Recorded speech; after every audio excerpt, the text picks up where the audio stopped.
कि क्या व्रत करने से आपके आराध्य खुश होते हैं? व्रत आराध्य को खुश करने के लिए नहीं किया जाता है, व्रत आपके जीवन को बदलने के लिए किया जाता है। व्रत का मतलब क्या है कि यदि कोई व्यक्ति बहुत खाने वाला है, जिसको बहुत सारा खाना चाहिए, तो उसको जीवन में ऐसा व्रत करना चाहिए कि उस खाने से वो अपनी दूरियां बनाए।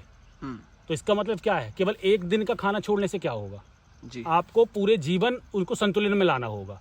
कोई व्यक्ति बहुत बोलता है, अब आपने देखा होगा कुछ लोग मौन व्रत रखते हैं। मौन व्रत रखने का क्या मतलब, आपके मन को मौन करिए आप। जबान मौन करने से क्या है, मुंह तो आपका भाई मौन आज कर लिया आपने, फिर आप सारी जीवन में सब बोल रहे हो, पूरा जीवन आप बोल रहे हो। तो मौन व्रत का भी है कि आपके मन को मौन करिए। और मन मौन कैसे होगा, बिना ज्ञान के तो होगा नहीं।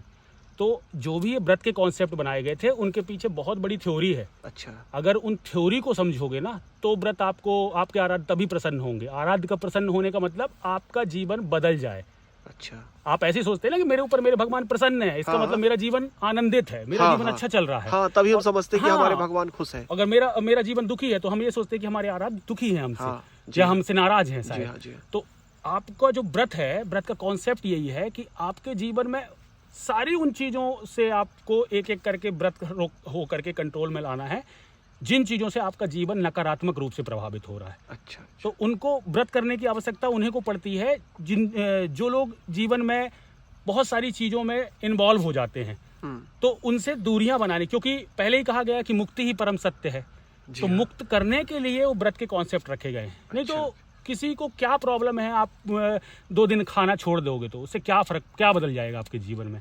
किसी के जीवन में क्या बदल जाएगा 2 दिन खाना छोड़ने से? बल्कि आपने ये देखा होगा, जिस दिन वो लोग व्रत रखते हैं, व्रत रखने वाले, तो उस दिन वो और भी अच्छा खाना खाते हैं। जी, ज्यादा खाना और ज्यादा स्वादिष्ट खाने की तरफ उनका आकर्षण रहता है। जी हाँ, जी हाँ। जब इतने स्वादिष्ट खाने के पीछे आपका आकर्षण है, इसका मतलब क्या है ना कि आपकी जो स्वाद वाली इंद्री है उसको आप नियंत्रित करिए। स्वाद वाली इंद्री के नियंत्रित करने का कॉन्सेप्ट क्यों है? क्योंकि यदि आप स्वाद को फोकस करके खाना चुनेंगे अपना, तो आपका न्यूट्रिशन वैल्यू कम हो जाएगा। अच्छा। तो न्यूट्रिशन वैल्यू को फोकस करके खाना चुने, भले उसमें स्वाद कम भी हो। तो ये सारी चीजों को भी तो आपको ध्यान रखना है। तो व्रत आपके जीवन में तभी सफल आपको परिणाम दे सकते हैं जब उनके पीछे की कॉन्सेप्ट आपको समझ में आते हो, और व्रत जीवन भर का होता है, 1-2 दिन का रखने से कोई मतलब नहीं है। अच्छा। आप खुद देख लीजिए, आपका जीवन तो खुद ही बता रहा होगा, व्रत रख रहे होंगे ना आप, तो आपको खुद ही पता चल रहा होगा कि आपके जीवन में क्या बदलाव है। जी जी। एक बार आप जिस भी व्रत का पालन कर रहे हो, जिस भी आराध्य की आप आराधना कर रहे हो, पहले उनके बैक में जा करके उनके जीवन के महत्व को समझिए कि क्या उनकी थ्योरी है और वो क्या कहना चाह रहे हैं।